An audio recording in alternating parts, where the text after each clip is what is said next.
Good morning, students.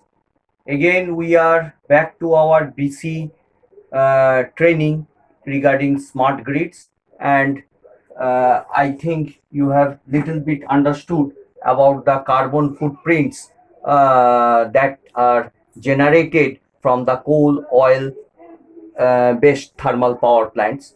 So, to as we are environment concerned and for the sustainability for our environment, we use the renewable sources of energy, and with the integration of the renewable sources of energy with the thermal and nuclear power plants, so that is also one of the challenging tasks. So so you must be aware that 1 kilowatt, just now in the last lecture I have told, 1 kilowatt of electric energy by a coal plant produces 2.117 pounds of carbon dioxide. Okay, now a residential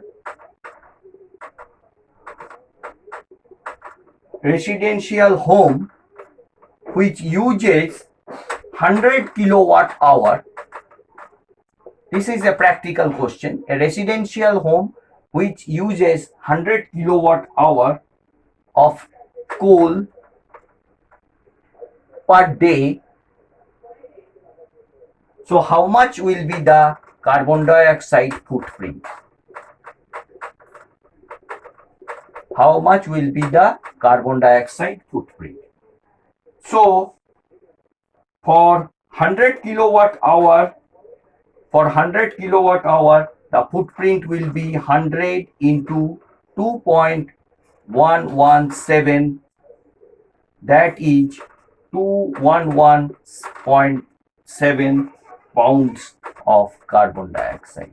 Just imagine, for 100 kilowatt hour of coal, if we use per day for our residential home, so this much energy is being produced through coal per day. So carbon footprint is 2.117 for 1 kilowatt hour. So 100. So 100 times 211.7 pounds of carbon dioxide you will be there. So a light bulb, a lighting bulb of 60 watt for 24 hours, if it glows, so how much electric energy is consumed? Electric energy consumed, just energy means kilowatt hour. So it will be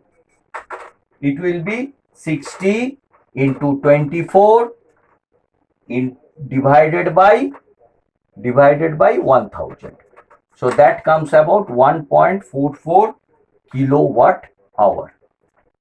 So you can just imagine what will be the carbon dioxide footprint here.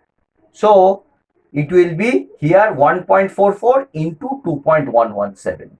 Just you multiply and get the carbon footprint of a 100 watt bulb or 60 watt bulb glowing for 24 hours.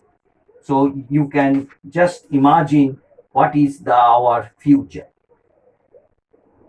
It will be the carbon footprint for 60 watt bulb is, that is the energy, it will be around 3.3 pounds of carbon dioxide.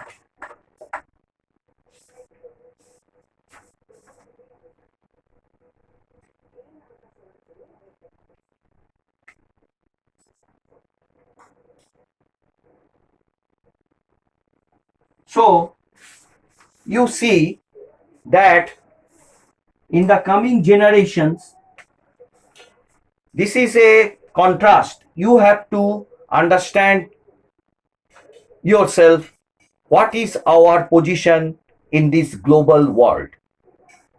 With the invent and advent of the IoT devices, Internet of Things, within the coming 10 years, we will be equipped with around 10 times more equipments.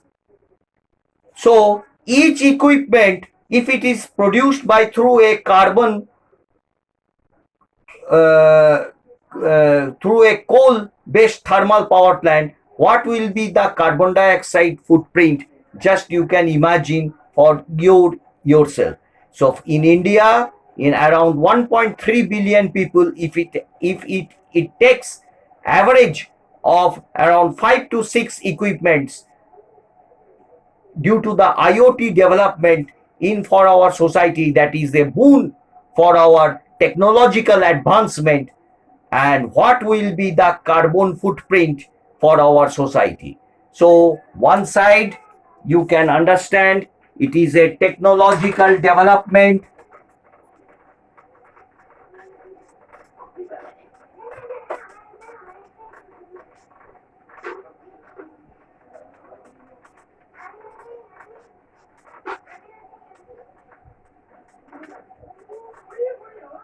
One side you can understand it is a, according to the years as it is progressing, it is a technological development. Rather, now presently we are here 2020, after 50 years, maybe around 2070, 2020, the development of IoT devices will be at its peak. And as well as our the carbon footprints, which we are decreasing it slowly. Rather, it is not so decreasing one. Rather, it is a, we can't decrease the carbon footprints at a very faster rate, but at a medium rate. This is carbon footprints. Carbon footprints. And this is IoT development. IoT development. IoT, Internet of Things, that we will be accustomed to use for our society.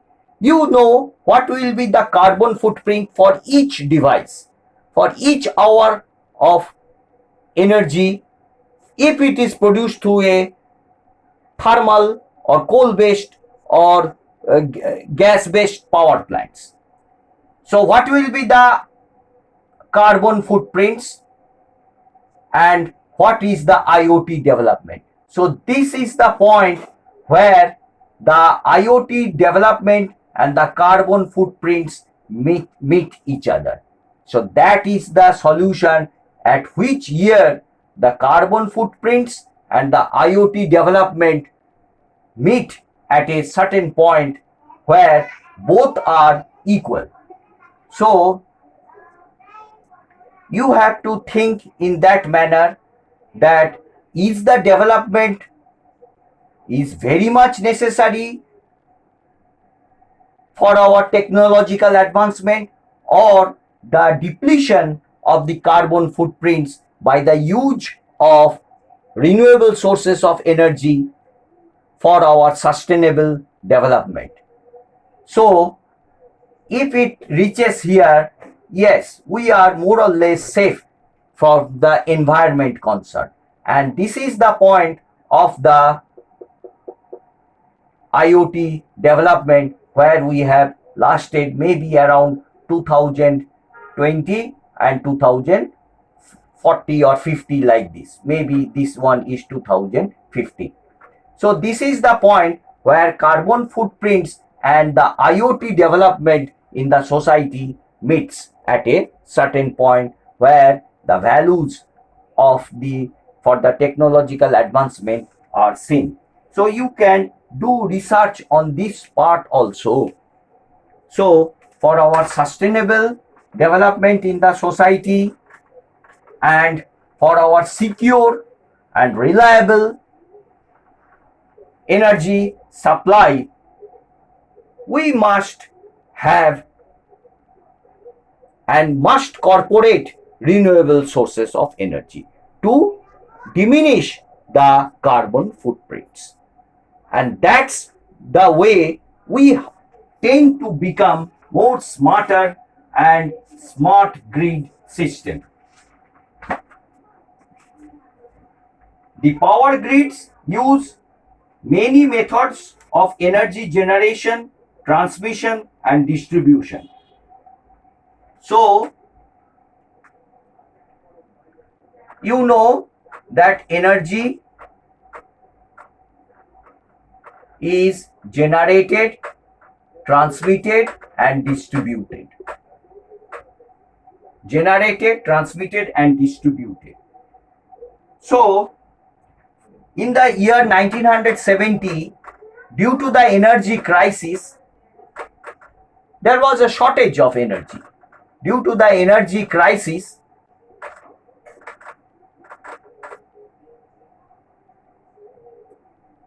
many methods have come up. So, first one is due to the Public Utility Regulatory Policies Act. So, what is this? PURPA, Public Utility Regulatory Policy Act. That was in 1978. 1978. What they decided? They decided that energy must be efficient, and the reliability must be there. Reliability must be there. So now you have understood what does the keyword the reliability means. Reliability means at any point of time, at the load end, at the customer end, the power must reach his or her office or home or industry or commercial place or agriculture place. So I have that much of capacity that whatever may be the cascading failure or tripping condition in the circuit, I have some amount of power that I can provide to the customer end at the load end. So that is the reliability of the system. And the efficient energy, the energy must be efficient. What does this word efficiency means? That what energy we are being supplied, that is the energy is VI into time. That is kilowatt hour. Now what is watt? Watt is the product of the voltage and the current, and it is multiplied with the time. That becomes the energy. That means the voltage must be constant throughout the whole bus in the system, as well as efficient. Efficient means the voltage must be constant and the frequency must be within 40. In India, it should be within 49.5 to 50.2. So if there is a, that means that the energy generated should be equal to the energy demand. That is, the energy whatever we will produce must supply the energy, because we are lacking of storage of energy. So that means the energy efficient and reliability.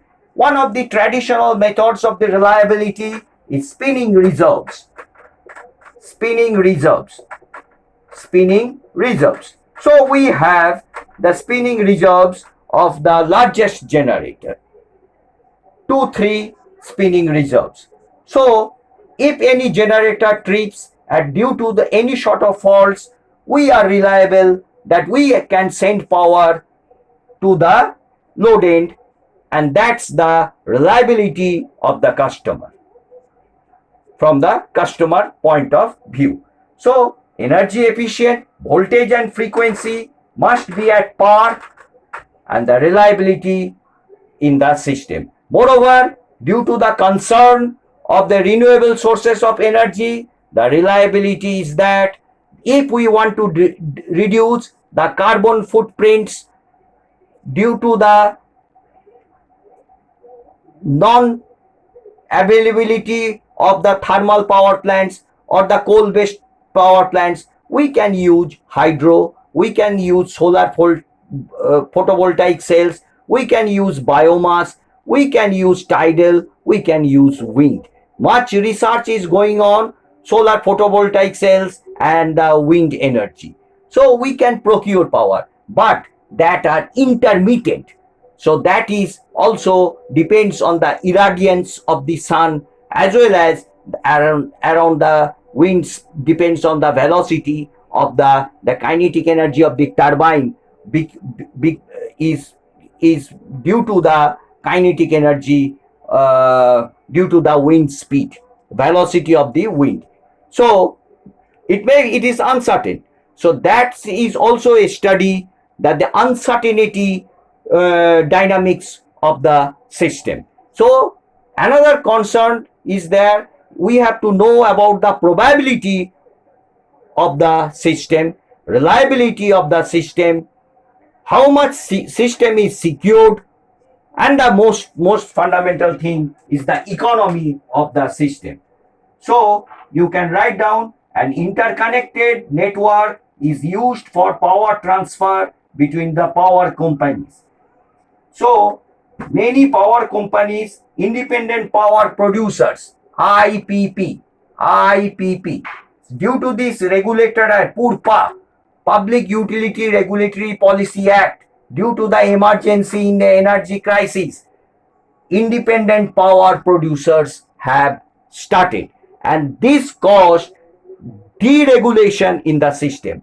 Previously it was vertically integrated system. The vertically integrated system, the utility centers who is generating, they are transmitting, and then they are distributing, and they are charging at the end of the month what is your bill. But the IPP producers, due to the market competition, deregulation has came, and due to the advent of the smart meters, smart energy meters in our society, due to the advent of the internet development and as well as the communication development, all these sectors have made the power users see the direct pricing, the dynamic pricing at any bus of a system. That is also known as the locational marginal price in a system. If we know at any instant of time the power flowing from one bus to another, and what is, suppose there are 30 buses, if we know, if we can calculate, the power sellers and the power producers, they can in a net they can view that this is the power selling price at this bus. If the price becomes higher, they can export power from that point to the place where the power price is less, and they can earn the revenue. And if the storage facility is okay, the power generated that can be stored. But unfortunately, the technological development has not so risen that we can't store power much in a quantity. So these are the technologies, these are the faults, these are the crises in the system, and who wants that we should not live on this earth? We must be always sustainable, and due to the sustainability, we must think of the global warming and the carbon footprints. Before constructing a 500 megawatt plant, if we want to construct a 500 megawatt power plant, 500 megawatt power plant, it takes around 5 to 10 years. It takes around 5 to 10 years of a thermal power plant producing 500 megawatt capacity it takes around 5 to 10 years. So before constructing a power generating station, a permit has to be operated from the government, stakeholders, local power company and IPPs to undertake an economic evaluation to determine the cost of energy over the life of the plant. So they, why I will construct this, whether I can supply the power at a regulatory cost.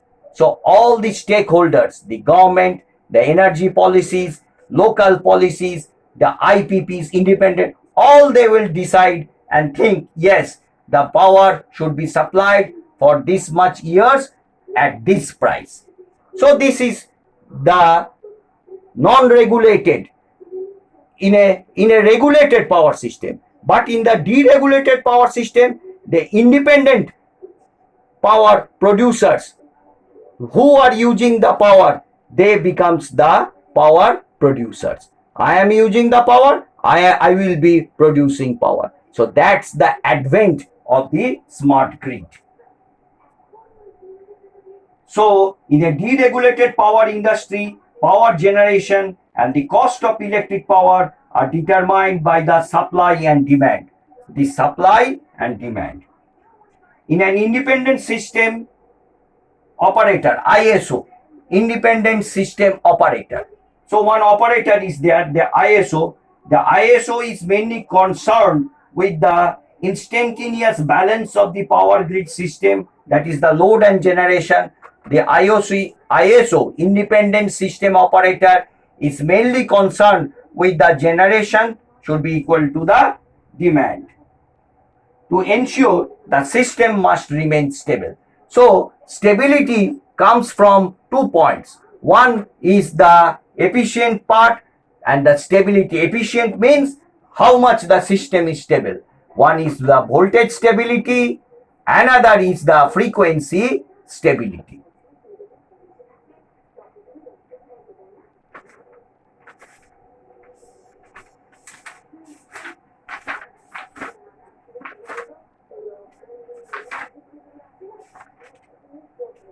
So you can write this one, the main statement of the power engineers, power planners, power society, what they are thinking for our future development for the energy, and for the energy to be secured and sustainable and no environment pollution and less carbon footprints.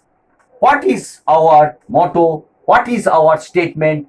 In what belief we will be believing this? That is this one. Just now I will be telling you the operational objectives. The operational, most important line, the operational objectives of a power grid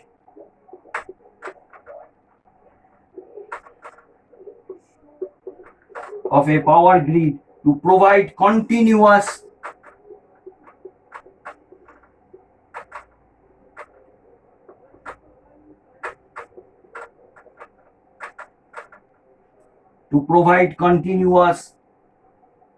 quality service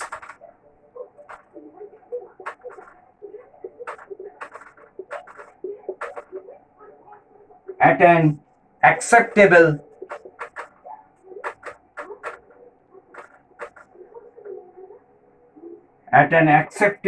voltage and frequency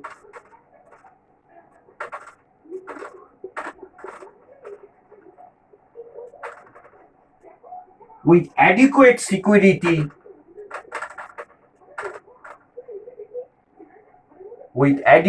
here I am writing one after another.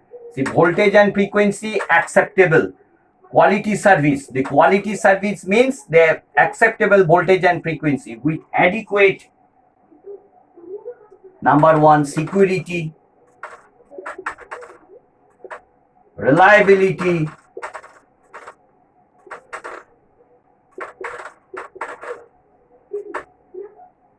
and acceptable impact in the environment. There will be some impact in the environment, but that impact should not concern our health for our living in this planet. Acceptable impact upon the environment.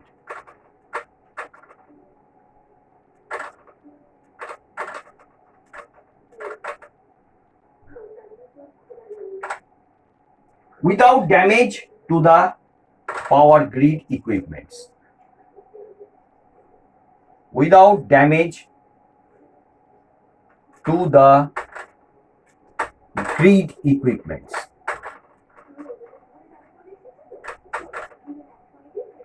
So this is one of the statements that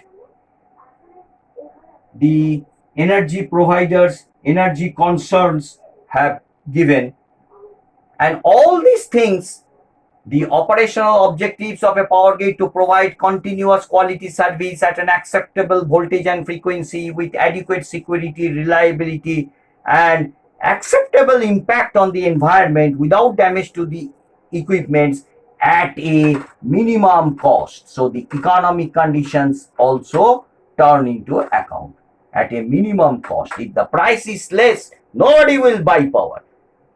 Independent power producers, they are coming to the market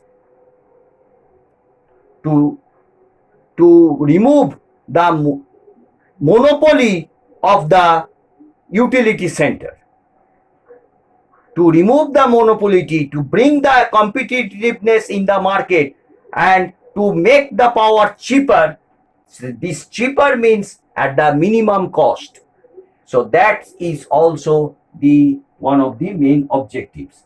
So security also comes under many things, that is your state estimation,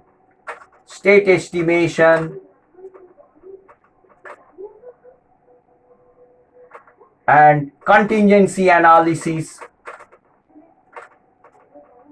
So all these things are you have to do to make the system smarter, smart power grid, smart power grid. We want to know, due to the availability of the internet, what is the power at any point, at any bus in a system that comes through the smart meters. And it must be reliable. At its power should not be non-availability of power or load shedding of the power. Reliability. The power must be available at any instant of time. That is known as your reliable.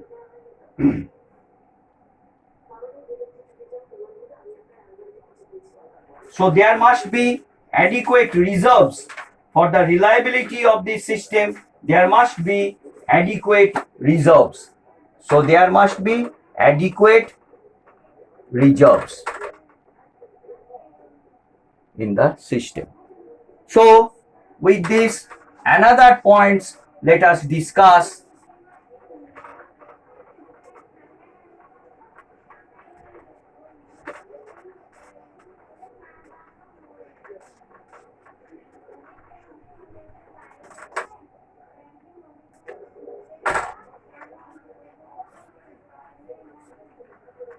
So what are the major concerns? What are the topics that makes the grid more smarter? So smart grid concern is load frequency control.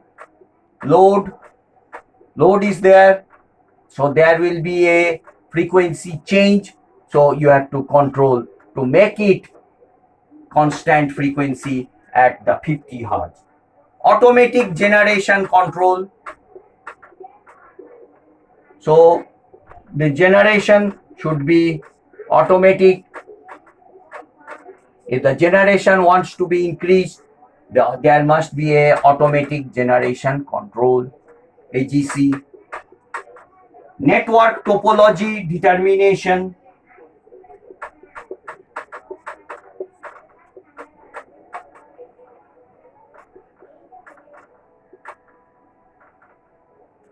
Network topology, from where to where the power is to be distributed, that topology must be distribution.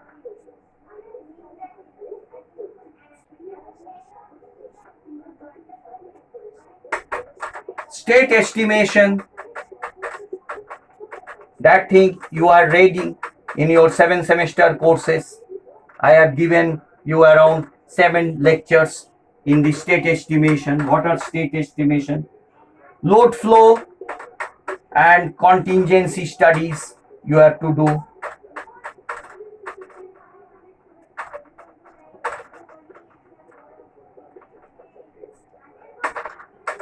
Scheduled transactions. So the buyers and sellers can't sell power. So they must see what is the loadability of the line. If I can't transport power at the end, you have to wait. So that is known as scheduled transaction from one bus to another. Another is economic load dispatch, economic dispatch calculation.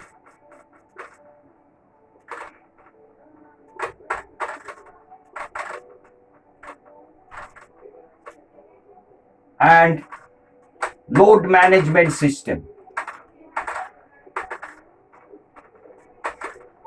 So you have to manage your load.